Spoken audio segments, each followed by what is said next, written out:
আল্লাহ বলে বান্দারে জমিনটা আমি রাখবো না, এই জমিনের মধ্যে যত মাটি আছে সমস্ত মাটিগুলো পুড়ে হয়ে যাবে তামা। এত মস্তানি কই থেকে আসে, এত জমিদারি কোথা থেকে আসে? ও মস্তান যুবক শোন, ভালো করে শোন, এ জীবন জীবন নয়, এমন একটা জীবন আসবে যে দেশে গেলে মানুষের বিচার হয়, যে দেশে গেলে মানুষের হিসাব হয়, যে দেশে গেলে মানুষ আর কোনোদিন ফিরে আসে না, যে দেশে গেলে আসাও সম্ভব নয়। মানুষের তিনটা বিপদ। নাম্বার 1 হলো মানুষের মরণ, 1 নাম্বার হলো মানুষের মরণ, 2 নাম্বার হলো কবর, 3 নাম্বার হলো কিয়ামতের ময়দান। একটার পর একটা বিপদ। 1 নাম্বারই হলো মানুষের মরণ। এই পৃথিবীর মধ্যে আসার সিরিয়াল আছে, যার কোনো সিরিয়াল নাই। দুনিয়ার মধ্যে দেখা যায় বাবা জিন্দা, সন্তান নাই,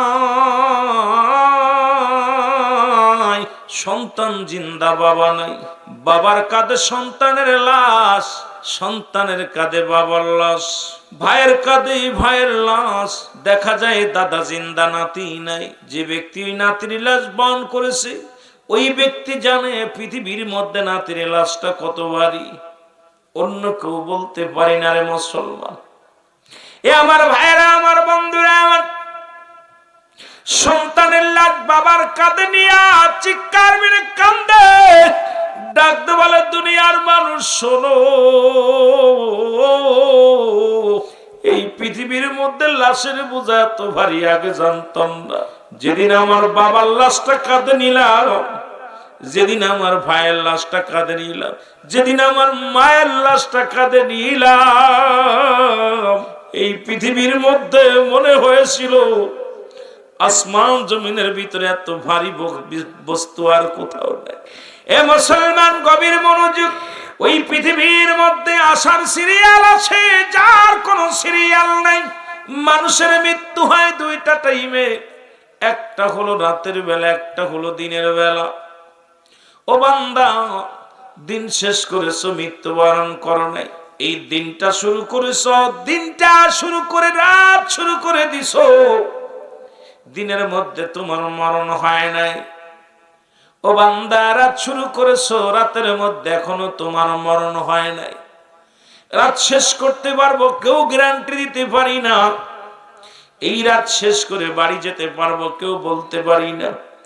তাই তো আমার মুর্শিদ বলতেন, বাবা তোমার পরবর্তী সময় তোমার জন্য কি নিয়ামত বয়ে আনতেছে তুমি নিজেও জানো না। সুতরাং এখানে বসে আছি, এখান থেকে বাড়ি যেতে পারবো কেউ বলতে পারি না। আগামী দিন বাঁচবো বলে বলতে পারি না। যে কোনো মুহূর্তে আমি আপনি দুনিয়া থেকে বিদায় হয়ে যেতে পারি। ও মুসলমান শোনো, ওই ব্যক্তি সর্বোচ্চ উত্তম যিনি মরণের চিন্তা করে, ওই ব্যক্তি সর্বোত্তম ব্যক্তি যে ব্যক্তি সদায় সর্বদায় কবরের চিন্তা করে। যে ব্যক্তি, এই ব্যক্তি সর্বোত্তম ব্যক্তি, দুনিয়ার সব কিছুর চাইতে মরণের কে প্রাধান্য দেয় বেশি, আমার আল্লাহর গোলামি করে বেশি, রাসূলের সত্য ইসলামের জন্য চলে বেশি। মুসলমান শুনে নাও, শুনে নাও, কারণ এই জীবন ছেড়ে অন্য একটা জীবনে আমাদের পারে দিতে হবে। সেই জগৎটার নাম হলো কবর জগৎ। এই কবরে যাওয়ার আগে এই দুনিয়া থেকে আমাদেরকে আল্লাহ মাসুমের মাসুম বানায় যেন যাওয়ার তৌফিক দান করে। জোরে জোরে বলো না আমিন। আমার মরণ আসিবে কখন কেউ তো জানে, এই আমি চলে যাব, আমায় তোমরা ভুইলা যাইও না। আমি চলে যাব না, আমার মরণ আসিবে কখন কেউ তো জানি না। আমি বলতেছিলাম এই দুনিয়া ছেড়ে কখন যেন চলে যাই রে। কত মানুষ, কত টাকাওয়ালা, কত বাড়িওয়ালা, তোমার মতো যুবক কত মানুষ ছিল, কত মানুষ টাকার বাহাদুরি করতো, গায়ের বল দেখাইতো, আজকে তারা কোথায়? অনেকেই কবরে চলে গেছে, অনেকের কবর উপর দিয়ে কুত্তা শেলে পায়খানা করে। কবর থেকে খেদানোর মতো ক্ষমতা আল্লাহ তারে দেয় নাই। তোমার চাইতে তার গায়ে কম্বল ছিল না, তোমার চাইতে কোনো অংশে সে কমা ছিল না। পৃথিবীর মধ্যে মুসলমান শুনে নাও, এই মহল্লার মধ্যে এমন মানুষ ছিল যার নাম শুনলে এলাকার মানুষগুলো থরথর করে কাঁপতো। মোল্লা গোষ্ঠীর ভয়ে সর্দার গোষ্ঠীরা কথা বলতো না, সর্দার গোষ্ঠীর ভয়ে বিশ্বাস গোষ্ঠী কথা বলতো না। আজকে ঘুমায় আছে কবরে, কবর উপরে দিয়ে গরু ছাগলে ঘাস খায়, খেদানোর মতো ক্ষমতা নাই। গরু ছাগল নয়, কুত্তা শেলে পায়খানা করে, খেদানোর মতো ক্ষমতা নাই। দুদিন পরে তোমার কবরটা পর্যন্ত চিনাক্ত থাকবে না। মুসলমান 5 বছর 10 বছর পরে তোমার কবরের নাম নিশানা থাকবে না। এই হলো আমার আপনার জিন্দেগি, এই হলো আমার আপনার বন্দেগি রে মুসলমান। এই জন্য আল্লাহ বলে, বান্দা শুই না নাও, এই পৃথিবীর সব কিছু ছেড়ে চলে যেতে হবে। কুল্লু মান আলাইহা ফান। আল্লাহ কয়, বান্দা এই জমিনের মধ্যে যা কিছু আছে সব চূর্ণ বিচ্ছিন্ন করে দিবে আমার আল্লাহ। এ দুনিয়ার মুসলমান, আল্লাহ কয়, বান্দা এই জমিনের মাটিগুলো পোড়ায় আমি তামা বানায়া দিব, এই জমিনের মাটিগুলো আমি রাখবো না, এই জমিনের পানিগুলো পোড়ায় আমি ছাই বানায়া দিব। এই জমিনের মধ্যে একটু পিপাসায় কাতর হলে পানি পর্যন্ত পান করতে পারবে না। বান্দার এই দুনিয়ার মধ্যে, ও মুসলমান শুই না নাও, এই পানিগুলো পুড়ে হয়ে যাবে ছাই। যেদিন কিচ্ছু বলতে কিচ্ছু থাকবে না, সেদিন থাকবে আমার আল্লাহ। আল্লাহ কয়, বান্দা যেদিন কিচ্ছু বলতে কিচ্ছু থাকবে না, সেদিন থাকবো শুধু আমি। বান্দা শোন, এই জমিনের মধ্যে যেদিন কিচ্ছু বলতে কিচ্ছু থাকবে না, সেদিন থাকবো আমি, শুধু আমি আল্লাহ। আমি থাকবো আমার রাসূলের ভালোবাসা নিয়ে। ও যুবক শোন, ভালো করে শোন। এই জন্য আল্লাহ যদি থাকে রাসূলের প্রেম নিয়ে, আমি আপনি থাকতে চাই রাসূলের প্রেম ভালোবাসা নিয়ে। জোরে জোরে চিল্লা বলা যাবে আল্লাহু আকবার। এ মুসলমান শুনে নাও, শুনে নাও, আজকে আমার সমাজ নষ্ট, আমার জাতি নষ্ট, আমার মহল্লা নষ্ট। ও মুসলমান শুনে নাও, যুবক এসে ডাকতে বলে, ইয়া রাসূলুল্লাহ, ইয়া হাবিবাল্লাহ, আমার নবী গো, আমার একটু তওবা করায়া দেন, আমার আল্লাহকে আমারে মাফ করব। আল্লাহর নবী ডাকতে বলে, যুবক তওবা কর, তওবা কর। কারণ একটু আগে আলোচনা শুনলাম, মুসলমান শুনে নাও, নবীজি বলছে, ও মুসলমান শুনে নাও, ভালো করে দিলের কান্ডা লাগা শোনো। আল্লামা কুতুবী রাহমাতুল্লাহ বয়ান করে, কি বয়ান করে শুনা নাও। কোন বান্দা যখন কবরের ভয়, জাহান্নামের ভয়, কোন বান্দা যখন মুসলমান কবরের ভয় অন্তরের ভিতরে ঢুকছে, দুনিয়ার জাহান্নামের ভয় যার অন্তরের ভিতরে ঢুকছে, যার অন্তরে মরণের ভয় ঢুকছে, ওই বান্দা খাস তওবা করে আল্লাহ বলে ডাক দিলে গো,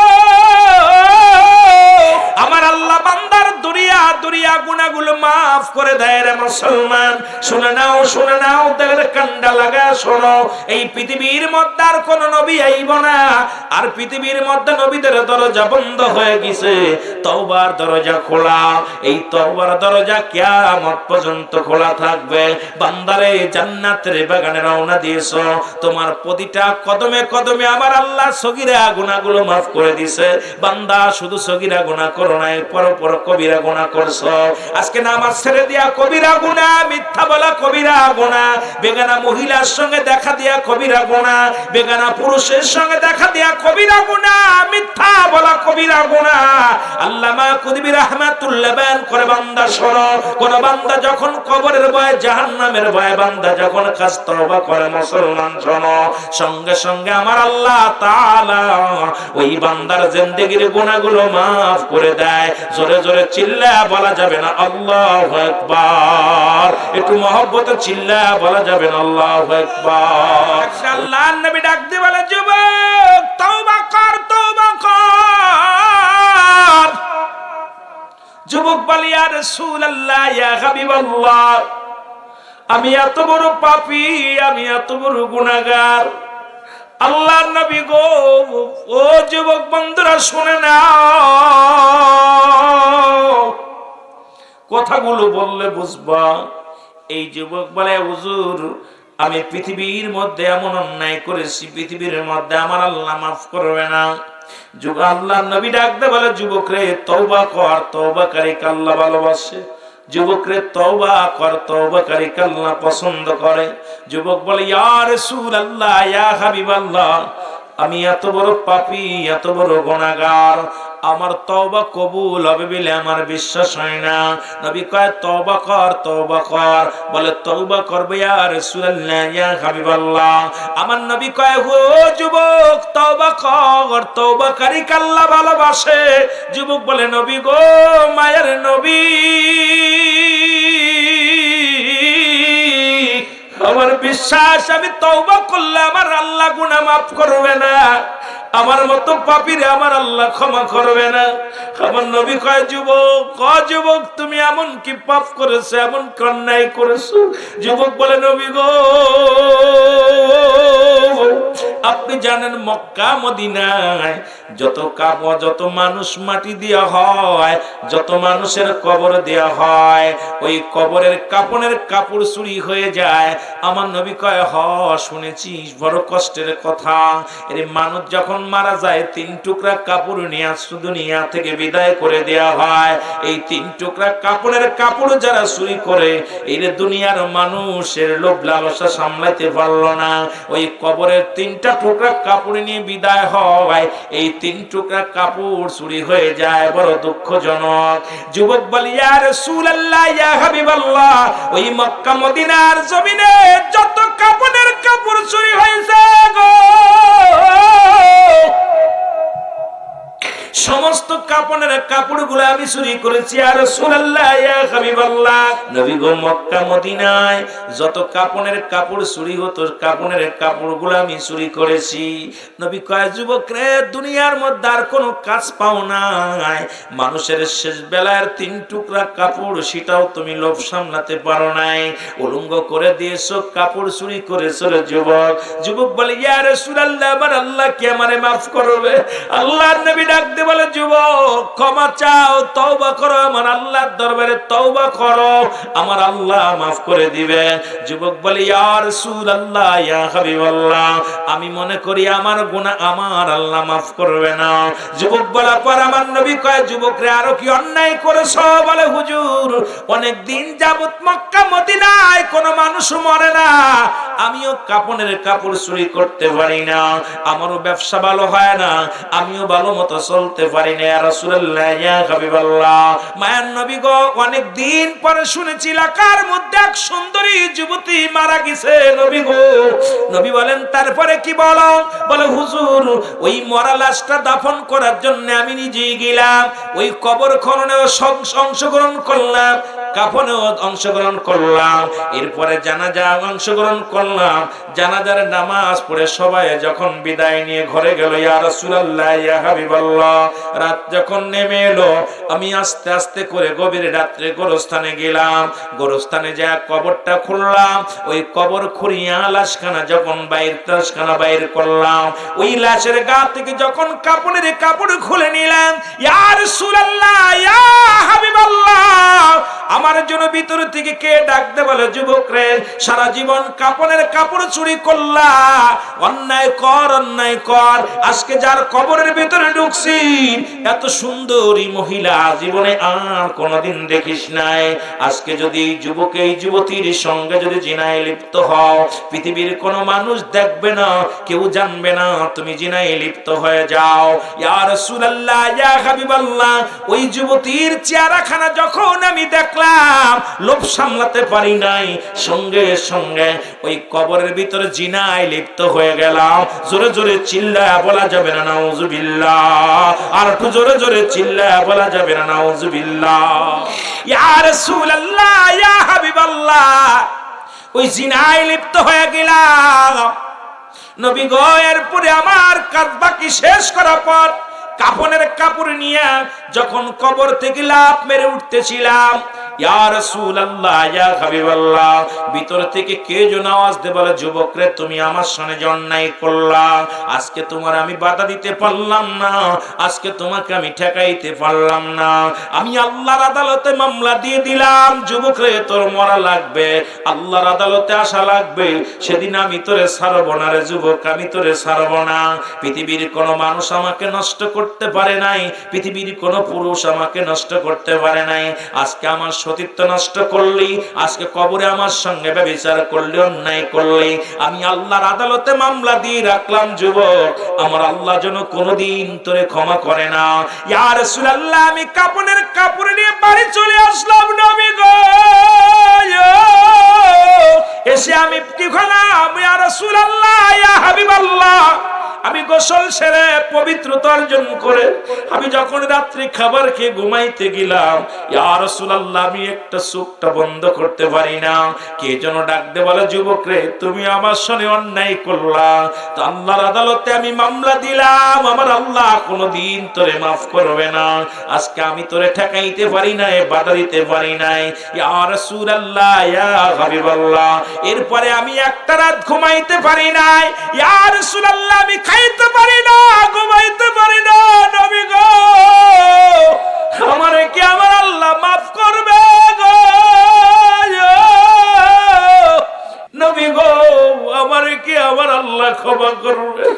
আমার নবী ডাক দিয়ে কয়, যুবক রে, দূর হয়ে যা, আমার সামনে থেকে দূর হয়ে যা, এত বড় অপরাধী, এত বড় গুনাহগার, আর তুই আমার কদমের মধ্যে আসছিস, দূর হয়ে যা বলে নবী গো।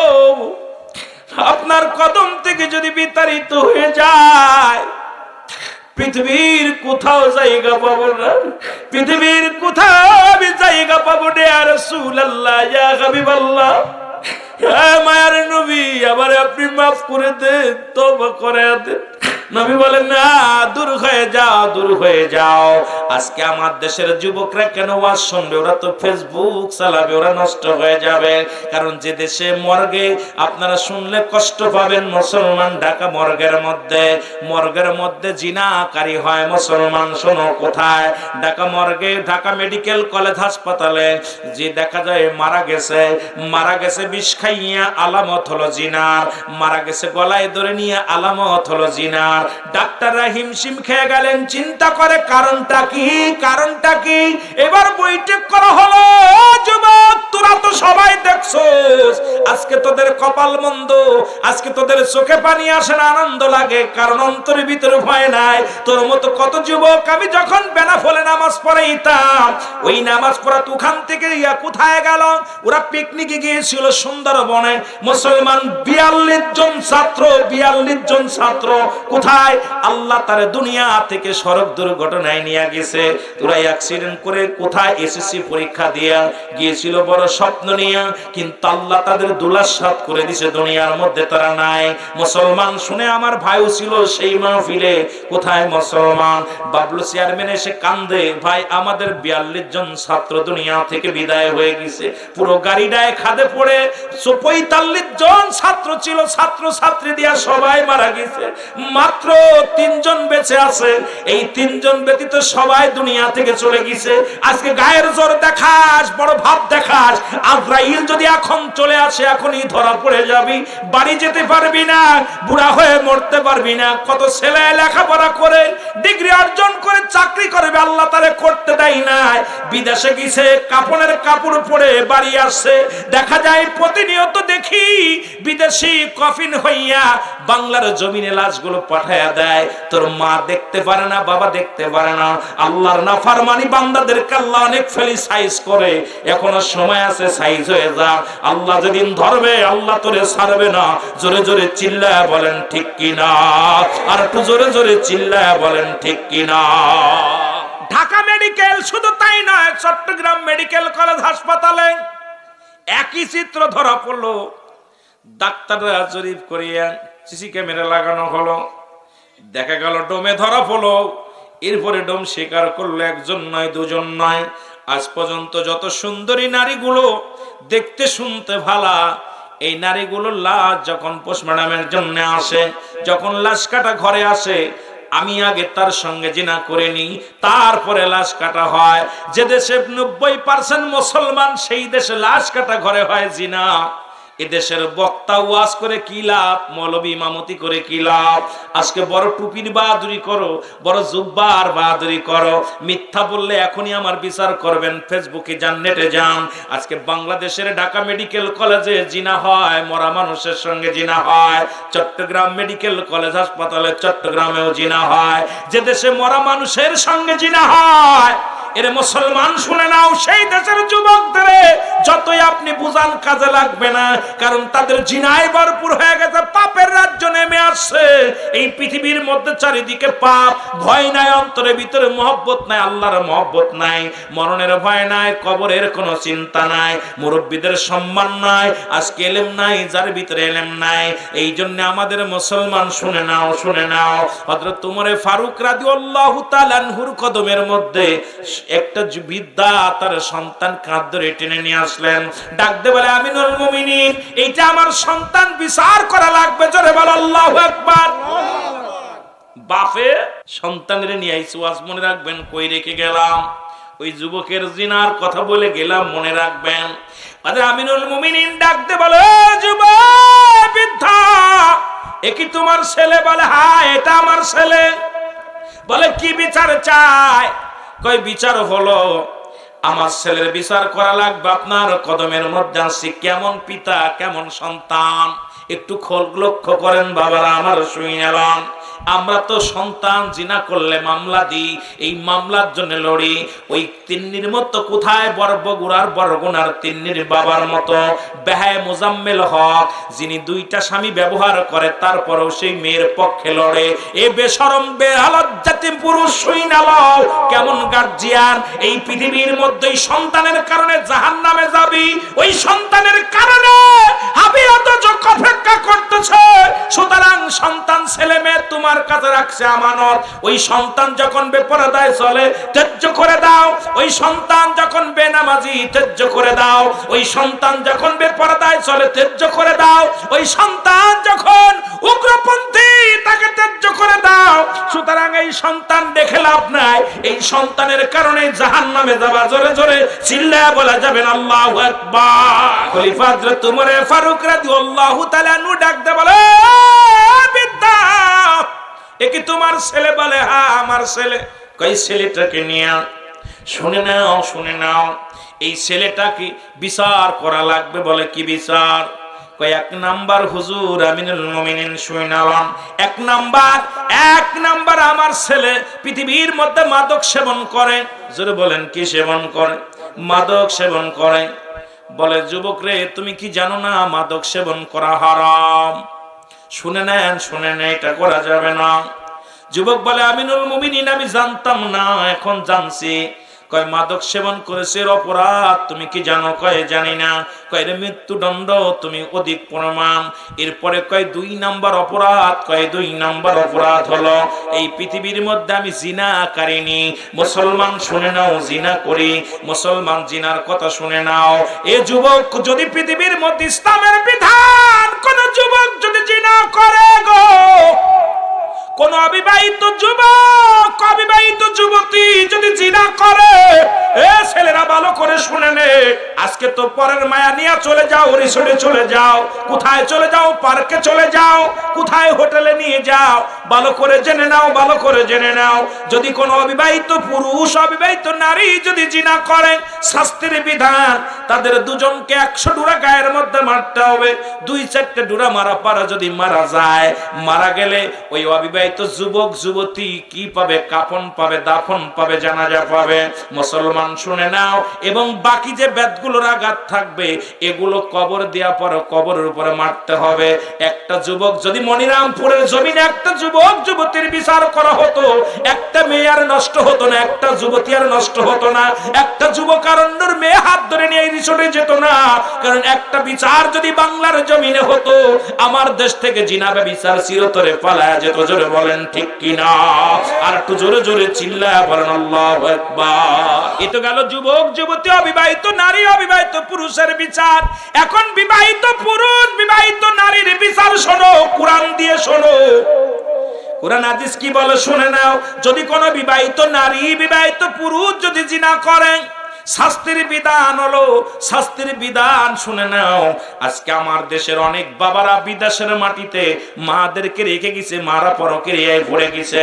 খালাতো ভাই, মামাতো ভাই, চাচাতো ভাই, জ্যাঠাতো ভাই, বন্ধু বান্ধব শেষ হয়ে যায় সমাজ। আজকে আমার জাতি নষ্ট হয়ে যায়, আমার সমাজ নষ্ট হয়ে যায়। আজকে বড় কষ্ট হয় যে দেশে মুসলমান, শুনে নাও, যে দেশে জিনা করলে ফুলের মালা পাওয়া যায়, যে দেশে জিনা করলে উকিল পাওয়া যায়, যে দেশে জিনা করলে যে দেশের মানুষ বাবা দেয়, সে দেশ আল্লাহকে পাবে কেমনে করে, সে দেশের মানুষ মাওলাকে পাবে কেমনে করে? বড় কষ্ট হয়। আজকে হক কথা আমাদের বলতেই হবে, কারণ মরণের কথা চিন্তা করতে হবে। একদিন আমার আপনার মরণ হয়ে যাবে, আল্লাহর আদালতে কি জবাব দিব শুনে নেন। আমার দেশে জিনা করলে তারে পুরস্কার দেওয়া হয়, আমার দেশে জিনা করলে মিষ্টি খাওয়া যায়, আমার দেশে জিনা করলে ফুলের মালা পাওয়া যায়। ও মুসলমান শুনে নাও, ইসলামের বিধান শুনে নাও, বিধান শুনে নাও। যদি কোনো বিবাহিত নারী, বিবাহিত পুরুষ যদি জিনা করে, তার বুক পর্যন্ত মাটির নিচে পুঁততে হবে, কঙ্কার মারতে হবে, পাথর ছুঁড়ে মারতে হবে। যতক্ষণ পর্যন্ত মৃত্যুবরণ না করবে ততক্ষণ পর্যন্ত মারা বন্ধ হবে না। যখন সে মৃত্যুবরণ করেছে, নিশ্চিত যখন বুঝতে পারবেন মারা গেছে, সঙ্গে সঙ্গে তার কবর ওইখান থেকে খুঁজে উঠাইবেন, উঠায়া তার দিবালয় মানুষের সামনে কুকুর শিয়াল দিয়ে লাশটা খাওয়াই দিতে হবে। কোন বিবাহিত পুরুষ জানাজা পাবে না, কোন বিবাহিত নারী জানাজা পাবে না, কোন বিবাহিত পুরুষ নারী জানাজা পাবে না, গোসল পাবে না, দাফন পাবে না। একটা বিচার যদি বাংলার জমিনে হতো, একটা বিচার যদি মনিরামপুরের জমিনে হতো, আমার বিশ্বাস আর একজনের বউ আর একজন নিয়ে যেত না, একজনের বলল আর একজন বউ হোস্টি নষ্টি করতো না। কারণ আজকে বিচার নাই, বিচারও কাছে বিচার নাই। জোরে জোরে চিল্লায় বলেন ঠিক কিনা? এই বিবাহিত নারীরা জিনা করলে তার কোনো মাপ নাই, আর তার কবর হবে না, তার কোথাও দাফন দেওয়া যাবে না, তার কাফন পরানো যাবে না, তার গোসল করানো যাবে না, তাকে কুকুর শিয়াল দেখায় দিতে হবে লাশটা। আজকে আমার দেশে জিনা করে বাইর হলে ফুলের মালা পায় গলায়। জোরে বলেন ঠিক কি না? হায় রে দেশ, হায় রে দেশ, বড় কষ্ট লাগে। আমার দেশের আমার বাবারা জিনা করে যায়, আদালতে উকিল ধরে সারানোর জন্য। শাস্তির বিধান, যার কবরে দেওয়া যাবে না, যার মাটি হবে না, তাকে মাটি দেওয়া যাবে না, জানাজা পড়া যাবে না, গোসল করানো যাবে না। এদেশে কি ওয়াজ করব? ওয়াজ করার মতো আছে পরিসর? কথা বলেন না কেন? ওয়াজ করতেছি, ওয়াজ আওয়াজ, একটা মনোরম একটা ব্যবসা, ওয়াজ করে বিনা পুঁজির ব্যবসা। আয়া গালি গালাজ করলে, এরেও ধরলে কিছু মোটা অঙ্কের মাল পাওয়া যায়, আর বক্তা ভাইরাল হলে মাল পাওয়া যায়, অনেক মাল পাওয়া যায়। এটা দ্বারা দুনিয়া কামানো যায়, আখিরাত কামানো সম্ভব না। সবচেয়ে বড় কষ্ট, যে দেশে 90% মুসলমান, সে দেশে প্রতিনিয়ত জিনা ব্যভিচার, বাবার লগে সন্তান অপকর্ম করছে, সন্তানের লগে বাবা অপকর্ম করছে। এই কথাগুলো শুনলে কষ্ট লাগে না? কথা বলেন না কেন? আমার দেশে ভ্যান চালক ঘুষ খায় না, আমার দেশে রিক্সা চালক ঘুষ খায় না, আমার দেশে কৃষক ঘুষ খায় না, আমার দেশে বিদেশ থেকে পিএইচডি করে বাংলার জমিনে এসে বড় বড় চেয়ার দখল করছে, আর লক্ষ লক্ষ কোটি কোটি টাকা তারা ঘুষ খাচ্ছে। জোরে বলেন ঠিক কিনা? আমার দেশের অশিক্ষিতরা বালা, এই শিক্ষিত জাতি শেষ করতেছে। বড় বড় ডিগ্রি নিয়ে চেয়ারের মধ্যে বইয়া অফিসে সই দিবে, টাকা ছাড়া সই করে না। জোরে বলেন ঠিক কিনা? কষ্ট পাচ্ছেন? এই জন্য অশিক্ষিত মানুষের শিক্ষিতদের অবস্থা আর অশিক্ষিতদের ধরা। আমি হিসাব করে মিলায় দেখছি, এরপরে বৃদ্ধাশ্রমে গেছি, যা দেখি বেশিরভাগই আপনারা দেখছেন বৃদ্ধাশ্রমে কয়দিন এক বেটা, উনি উকিল ছিল, 3 ছেলে মেয়ে সব বিদেশে, এখন বৃদ্ধাশ্রমে। কয় ছেলে মেয়ে শিক্ষিত করছি, কোরআন হাদিস শিক্ষা দেইনি। আজকে আমার কপাল খারাপ, যদি কোরআন শিক্ষা দিতাম, যদি হাদিস শিক্ষা দিতাম, যদি ইসলামের জ্ঞান শিক্ষা দিতাম, আজকে আমার বৃদ্ধাশ্রমে থাকা লাগতো না। কারণ আজকে আমরা ল পাস করাইছি, ডিগ্রি পাস করাইছি, কোরআন হাদিস শিক্ষা দেই নেই। আজকে কোরআন বোঝে নাই, হাদিস বোঝে নাই, ইসলাম বোঝে নাই। আজকে না বুঝার কারণে বাবা মায়ের জায়গা হয়েছে কোথায়? বৃদ্ধাশ্রমে। ভ্যান চালকের বাবা বৃদ্ধাশ্রমে নাই, রিক্সা চালকের বাবা বৃদ্ধাশ্রমে নাই, কোন আলেমের বাবা বৃদ্ধাশ্রমে নাই। আসে বড় বড় পিএইচডি ডক্টর করে এসে তাদের বাবা মা বৃদ্ধাশ্রমে। জোরে বলেন ঠিক কিনা? বিদ্যা বলে 2 নাম্বার, 3 নাম্বার অপরাধ আমার সন্তান। পৃথিবীর মধ্যে কি করে মুসলমান মানুষ হত্যা করেছে? জোরে জোরে চিল্লায় বলো আল্লাহু আকবার। খলিফা হযরত উমর ফারুক রাদিয়াল্লাহু তাআলা আনহু ডাকতে বলে, ও যুবক, তুমি কি মানুষ হত্যা করেছো? বলে হ্যাঁ। বলে তুমি মানুষ হত্যার বিচার এটা বলে বিচার বিচার আপনি যা করবেন মেনে নিলাম। আমিনুল মুমিনিন, আমি জানি আপনি ন্যায়পরায়ণ বিচারক, আপনার কাছে অন্যায় বিচার পাবো না। আজকে আমার বাবা আপনার কাছে আনছে, আমি আপনি যে বিচার করবেন বিচার মেনে নিলাম। তবে বিচারের আগে আপনার কাছে একটা দাবি, আগে আমার বিচারের আগে আমার বাবার বিচারটা আগে করা লাগবে। জোরে জোরে চিল্লায় বল আল্লাহু আকবার। আমার বিচার করার আগে আমার আব্বার বিচার করা লাগবে। খলিফা হযরত উমর ফারুক রাদিয়াল্লাহু তাআলা আনহু ডাকতে বলে, যুবক তুমি কার বিরুদ্ধে অভিযোগ দাও? তুমি কি জানো না উনি তোমার আব্বা? বলে হ্যাঁ জানি। তাহলে তুমি কার বিরুদ্ধে অভিযোগ দাও? কয় হুজুর আমি জানি আপনার কাছে ন্যায় বিচার পাবো। এই জন্য বাবা যখন আমারে বলল হযরত উমরের কদমে যেতে হবে, আমি না বলি নাই, চলে আসছি। এখন আপনার আগে আমি বিচার মানলাম, মৃত্যুদণ্ড আমারটা মেনে নিলাম। তবে আমার বিচারের আগে আমার আব্বার বিচার করা লাগবে। বলে কি বিচার? কয় এক নম্বর অপরাধ। এক নম্বর অপরাধ, সে আমাকে একটা ভালো মা দেয় নাই। আজকে নষ্টের কারণ সে আমাকে একটা ভালো মা দেয় নাই। আমার যে মা দিছে সেই মা হলো জিনাকারিনী, সেই মা হলো মুসলমান, শোনে নামাজ পড়ে না, বেপরদায় চলে, বেপরদায় চলে, বাজার ঘাট করে, পুরুষের মতো চলাফেরা করে। সুতরাং আমাকে একটা ভালো মা দেয় নাই। এ যুবক তোদের হাতে ধরে বলে যায়, পায়ে ধরে বলে যায়, এ যুবক যারা বিয়ে করিস নাই তাদের হাতে ধরে বলে যায়, পায়ে ধরে বলে যায়, একটা ভ্যান চালকের মেয়ে বিয়ে কর, একটা রিক্সা চালকের মেয়ে বিয়ে কর, একজন দিনমজুরির মেয়ে বিয়ে কর। যে মেয়েটা নামাজ পড়ে, যে মেয়েটা পর্দায় থাকে, মেয়েটা যে মেয়েটা কোরআন পড়তে পারে, যে মেয়েটা হাদিস পড়তে পারে, এমন একটা মেয়ে যদি তোর কপালে জুইঠা যায়, জীবনে ধন্য, জীবন ধন্য, জীবন ধন্য। ও যুবকরা শুনে নাও, শুনে নাও, বাবারা শুনে নাও, আমার আব্বারা শুনে নাও। আজকে আমরা সুন্দরী পুজোরি হয়ে গেছি, চেহারা দেখে পাগল। কোন গোষ্ঠী আগের যুগে মানুষ যখন বিয়ে শাদী হতো, বাবা মা যাইয়া কোন গোষ্ঠী আগে দেখতো, গোষ্ঠী মালক দেখতো, নানার কোল, নানির কোল, মাতৃকোল, পিতৃকোল, এগুলো যাচাই বাছাই করে দেখতো। এখন আমরা দেখি সুন্দরী পুজোরি হয়ে গেছে। এখন রূপ জৈবন, ওই জৈবন তার মেকআপ করতে করতে দিন চলে যায়, তোমার খবর নেবে কখন? তার শরীর মেসেজ করতে যায় সময় চলে যায়, তোমার বাপ মার খবর নেবে কখন? এই জন্য জাতের মেয়ে বিয়ে করো, সে মেয়েটা হোক কালো, সে মেয়েটা হোক বেটে, সে মেয়েটা হোক টেরা, সে মেয়েটা হোক গরিব, এমন একটা মেয়ে বিয়ে করো যে মেয়েটা কোরআনের শিক্ষায় জ্ঞান অর্জন করেছে, যে মেয়েটা পর্দা করে, যে মেয়ের মা তার শ্বশুর শাশুড়ির খেদমত করে। এমন একটা মেয়ে যদি তোর কপালে জুইটা যায়, তোর জীবন হবে ধন্য, তোর জীবন হবে ধন্য। এই দুনিয়ার মধ্যে শান্তি, তোর মতো শান্তি তার কেউ থাকবে না। জোরে জোরে বলেন ঠিক কিনা?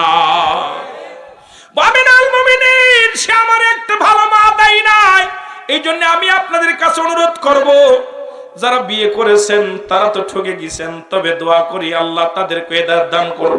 যারা বিয়ে করেন না আজকে তওবা করে যাবেন। আল্লাহ আল্লাহ আমাদেরকে একটা ইমানদার খাঁটি আল্লাহ ওয়ালা বিবি জুঠায়া দিও। জোরে জোরে বলেন আমিন। ও দেশের ভাই রে, বল না কোথায় যাই রে, একটু শান্তি বলো কোথায় গেলে পাই রে। পাম্পে তেল নাই, মরিচি ঝাল নাই, নবাবাড়ি নবাব নাই, যুবকের কাম নাই, চারিদিকে দেখে শুধু নাই কিছু নাই রে, চারিদিকে দেখে শুধু নাই কিছু নাই রে। ও দেশের ভাই রে, বল না কোথায় যাই রে, একটু শান্তি বলো কোথায় গেলে পাই রে। মসজিদে গেলে পারে শান্তি খুঁজে পাই রে, পিতা মাতার খেদমত করলে শান্তি খুঁজে পাই রে, ওলি আল্লাহ দরবারে গেলে শান্তি খুঁজে পাই রে। যদি বলে নামাজ পড়লে পারে শান্তি খুঁজে পাই রে, মাহফিলে গেলে পারে শান্তি খুঁজে পাই রে। জোরে বলেন ঠিক কিনা? শান্তির জায়গা না গেলে শান্তি পাওয়া যাবে? কথা কয় না রে। মুসলমান গভীর মনোযোগ। 2 নম্বর অপরাধ, আমার মা বাবা আমার একটা ভালো নাম দেয় নাই। আল্লাহু আকবার বলেন। সে আমার একটা ভালো নাম দেয় নাই, নাম দিছে লালটু, বল্টু। কিয়ামতের ময়দানে নামের ওসিলাও আমার আল্লাহ বান্দারে পার করবে, বান্দি পার হয়ে যাবে। এখন নামগুলো, ওরে মুসলমান, এখন নাম আর এখন রাখা লাগে না, নাম রাখছে বিয়ের রাত্রেই নাম রাখা সারা। ঠিক কিনা? বাসর ঘরে যাইয়া, বাসর ঘরে যে স্বামী স্ত্রী কয়, স্বামীরে কয় রুহুল আমিন, কয় কি? কয় রুহুল আমিন রে, যদি আমার একটা মেয়ে হয় নাম রাখবো কারিনা। কি নাম? এটা কথা কয় না করে। এবার স্বামী কয় নার্গিস রে, কয় কি? কয় যদি আমার একটা ছেলে হয় নাম রাখবো শাহরুখ খান। কি খান? কি খান? ওরে এখনো মিলন হয় নাই। কপাল পোড়া, ওযু কর, যাই নামাজ নিয়ে বয়, কোরআন শরীফ নিয়ে বয়। যদি কোরআন না পড়তে পারিস বয়া দু রাকাত নফল নামাজ পড়ে আল্লাহর কাছে কান্দে কার বলে, আল্লাহ আমি অপরাধী, তুমি একটা মেয়েকে আমার হাতে ধরায় দিস, আমি যেন তার সতীত্ব রক্ষা করতে পারি, তাকে যেন পর্দায় রাখতে পারি, তার জন্য হেফাজত করতে পারি।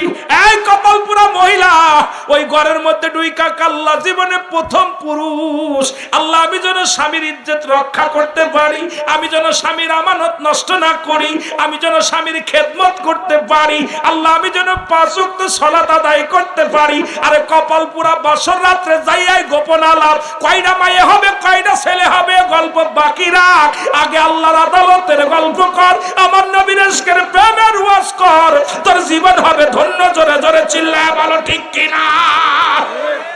যে 2 নাম্বার অপরাধ, আমার বাপ মা আমার একটা ভালো নাম দেয় নাই, তাহলে আমাদেরকে ভালো একটা নাম রাখতে হবে। 3 নাম্বার অপরাধ, আমার পিতা মাতা আমাকে কোনো কুরআন হাদিসের জ্ঞান দেয় নাই। আল্লাহু আকবার বলেন না? এর জন্য আমি সন্তারাস হয়েছি, আজকে আমি জঙ্গলিবাদ হয়েছি, আজকে আমি এই জিনাকারী হয়েছি, কারণ পৃথিবীর মধ্যে আমার আব্বা মামাকে একটা কোরআন হাদিসের জ্ঞান দেয় নাই। ছেলে মেয়ে যখন দুনিয়ার মধ্যে আগমন করবে, নিম্নতর তার 10টা সূরা শিখাইবেন, 10-20টা তারে কি হাদিস শিখাবেন, তারা জানাজার নিয়ম শিখাবেন, জানাজার নিয়ত করা শিখাইবেন। মুসলমান শুনে নেন, নামাজের নিয়ম কানুন আপনি শিখাবেন, কারণ নিম্নতরে যা লাগবে আপনি 6টা কালেমা তারে ভালো করে শিখাবেন, কারণ যেটা আপনার একান্ত প্রয়োজন, এই সন্তানকে এগুলো আপনাকে শিক্ষা দিতে হবে। এই জ্ঞান যদি আপনি না দিতে পারেন, আল্লাহর আদালতে আপনি ধরা পড়ে যাবেন। শুধু কুকুর শিয়ালের মতো বাচ্চা বানাইলেন, পশু পাখির মতো বাচ্চা বানাইলেন, তারে কোনো কোরআনের জ্ঞান দিলেন না, তারে কোনো হাদিসের জ্ঞান দিলেন না, আল্লাহর আদালত থেকে বাঁচতে পারবেন না। বড় আলেম বানানোর প্রয়োজন নাই, বড় মুফতি বানানোর প্রয়োজন নাই, সর্বনিম্ন তাকে হালাল হারাম বোঝার মতো ক্ষমতা তারে দান করাতে সেই জ্ঞান দিতে হবে। তাকে নামাজের যে বিধানগুলো আছে, সূরা কিরাতগুলো সহি শুদ্ধভাবে পড়তে পারে সেই জ্ঞান তাকে শিখাইতে হবে। জানাজার নামাজ পড়তে পারে সেই নিয়ম কানুনগুলো আপনাকে শিখাইতে হবে। মুসলমান এগুলো শিক্ষা যদি না দেন, আল্লাহর আদালতে আপনি ধরা পড়ে যাবেন। জোরে জোরে চিল্লায় বলা যাবেন আল্লাহু আকবার। আর একটু জোরে বলেন আল্লাহু আকবার। এ মুসলমান শুনে নাও, খলিফা হযরত উমর ফারুক ডাকতে বলে, বৃদ্ধা তুমি তোমার মৃত্যুর জন্য প্রস্তুতি হয়ে যাও, সন্তান নষ্টের জন্য তুমি দায়ী। বউ মরে গেলি বউ পাবি, বউ চলে গেলি বউ পাবি, জনম দুঃখিনী মা বাবা হারায় ফেললি, এই পৃথিবীর মধ্যে এত বড় নিয়ামত তার পাবি না। জোরে বলেন আল্লাহু আকবার। আর একটু জোরে বলেন। আমি আমার মা বোনদের বলে যাও, মা বোন শোনো, বিবাহের আগে তোমার মার কাছে দাবি করবা, দাদির কাছে দাবি করবা, দাদা দাদির কাছে দাবি করবা, চাচা চাচির কাছে দাবি করবা, মা যদি একজন ভ্যান চালক কই ছেলেটার লাগে বিবাহ দিবা, যে ছেলেটা 5 ওয়াক্ত নামাজ আদায় করে, যে ছেলেটা হালালখোর বান্দা, সারাদিন ভ্যান চালায় তবু হারাম খায় না, সারাদিন দিন মজুরি করে হারাম খায় না, ওই হারাম করে কোন সন্তানের লগে আমার বিয়ে দিবা না। তোমাদের কাছে একটা দাবি করব, ওই ছেলেটা যেন আমার পর্দায় রাখে, ওই ছেলেটা আমার সারাদিন পরে একবেলা খাবার দিবে, ওটা হালাল খাবার দিবে, ওই ছেলেটা আমাকে নামাজের জন্য তাগিদ দিবে, রোজার জন্য তাগিদ দিবে, বাপ মার খেদমতের জন্য তাগিদ দিবে, এমন একটা হালালখোর বান্দা দিবা।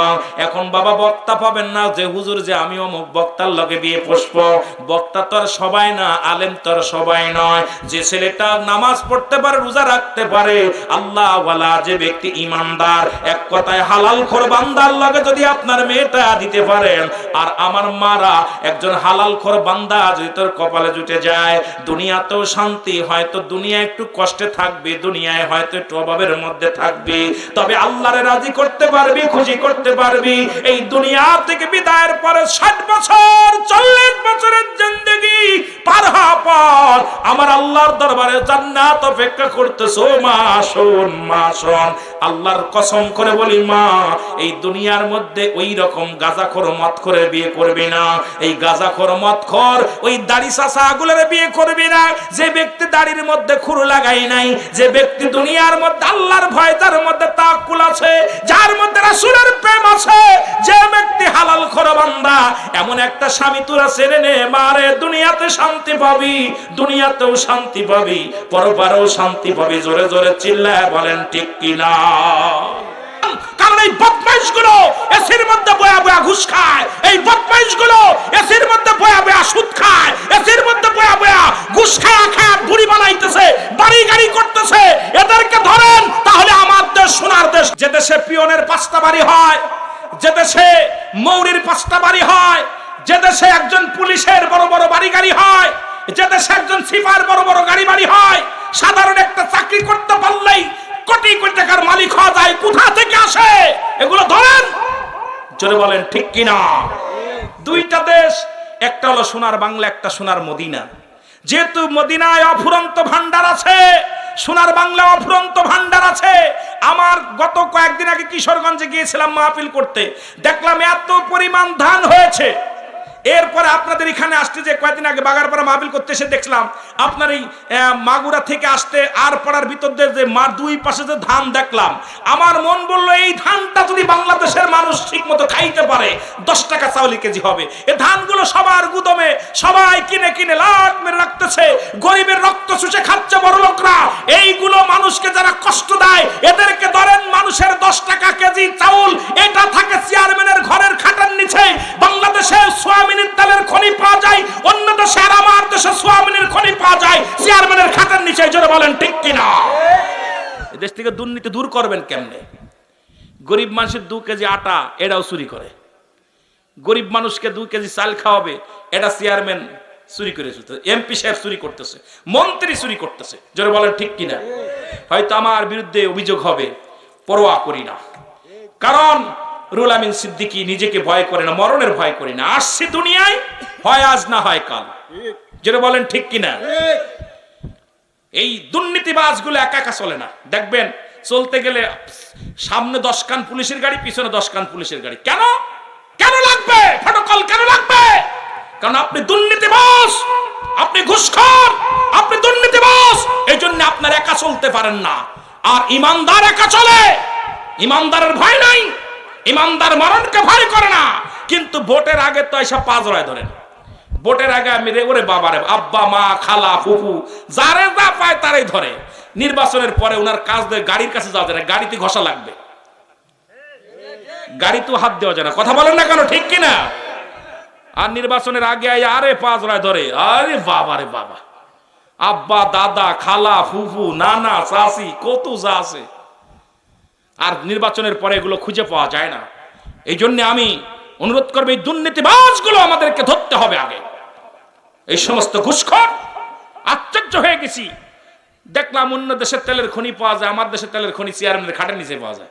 নামাজ হইল না রে তোর, নামাজের লইলি না খবর, অমন পড়লি নামাজ ধরলি নামাজ সারা জীবন ভর।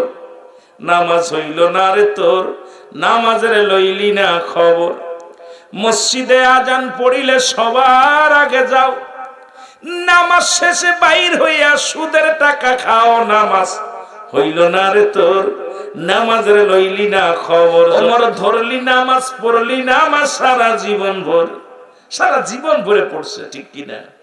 এরে পাঞ্জাবি পায়জামা বাইরে সবই তোমার সাদা, রুহুল আমিন কয় তিল পরিমাণ লাগলে মনে কাদা। নামাজ হইল না রে তোর, নামাজের লইলি না খবর। নামাজ হইল না রে তোর, নামাজের লইলি না খবর।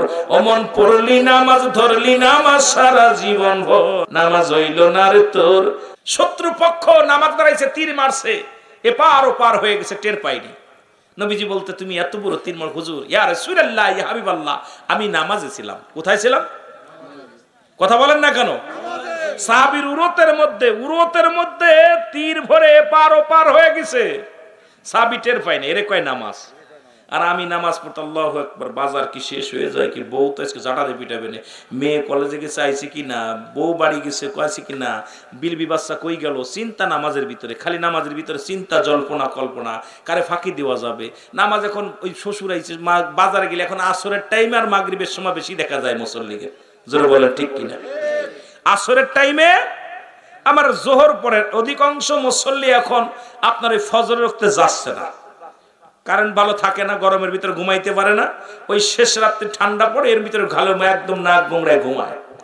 এরপরে দেখা যায় বাজার ঘাটে গেলে মাগরিবের নামাজটা একটু বেশি পড়ে, বাড়ি আসলে ঈশান নামাজ পড়ে না, জোরে কোন ঠিক কিনা, ঈশান নামাজ পড়ে না। জোহরের সময় থাকে মাঠে, আসরের সময় থাকে আর আমোদ আড্ডাখানায় থাকে। দেখা যায় এখন বাংলাদেশে খুঁজলে ওই এক ওয়াক্ত মুসল্লি বেশি পাওয়া যায়, সেটা হলো মাগরিবের ওয়াক্ত বা আসরের ওয়াক্ত, এই দুইটা ওয়াক্ত মুসল্লি একটু বেশি হয়, জোরে বলেন ঠিক কিনা। নামাজের ভিতর নামাজটা খুশি খুশির সঙ্গে আদায় করতে হবে, যে নামাজে মৌলাদ দিদান না হয় এই নামাজ কিয়ামত পর্যন্ত পইরা আল্লাহর দরবারে আল্লাহকে পাওয়া সম্ভব নয়। এই নামাজগুলো সুরে মুখে মারবে, এই নামাজ আপনাকে এই খেতা সিরার একটা তানদেব আপনার মুখের পরে সুরে মারবে। নিয়ে যাও, আমি 70 বছর নামাজ পড়েছি, 80 বছর নামাজ পড়েছি, আমার আল্লাহর ফেরেশতারা বলে বান্দা তুমি একটা সিজদা দাও, পারো কি না, সিজদা দিতে পারবে না, রুকু দাও, পারবে না, রুকু দিতে পারবে না, কারণ এই নামাজ তো লোক দেখানো পড়েছে। ওই নামাজের ভিতরে দুনিয়া জল্পনা কল্পনা ঢুকেছিল, আল্লাহকে ঢুকে নেই, আল্লাহকে একগুচ্ছ করে ঢুকতে পারে নাই। এই জন্য ওই নামাজ নিয়ে আল্লাহর দরবারে যাওয়া সম্ভব। এই জন্য অধিকাংশ মুসল্লি দজকে যাবে, মুসল্লিগণ ফাওয়াইলুল লিল মুসাল্লিন, এই মুসল্লিগণ লোক দেখানো মুসল্লিরা জাহান্নামে যাবে বেশি।